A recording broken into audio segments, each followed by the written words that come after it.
এটা বার করেছে কি করবে? লাইটটা জ্বালাবো। কোথায়? এই যে গপুর কাছে দেখছি, গপুর কাছে সবসময় অন্ধকার থাকে না, তো সেই কারণে ভাবলাম যে এটা সেই পড়ে আছে যে বার করি, এটা না আমি নিজের হাতে বানাবো এটা।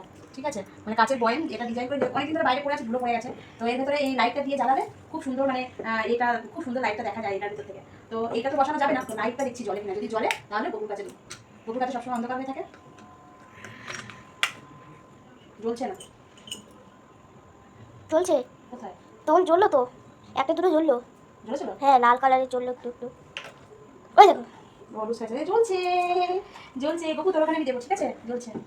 তাই আগে ঠিক করে দিই, হ্যাঁ? তারপরে আর এখানে এমন একটা প্ল্যাক করেছে, দেখা এখানে এমন একটা প্ল্যাক করেছে যে আর একটা পাশে যদি এরকম থাকতো একটা দুটো করা যেত, এমন করেছে একটাই করা যাবে।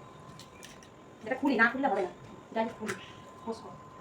তো দেখো কত সুন্দর লাগছে, তাই না? লাইটটা অফ করি না, দেখো কত সুন্দর লাগছে, তাই না? গোপুর জন্য একটা পাখা। তো এই দেখো আমার ছোট্ট সিংহাসন।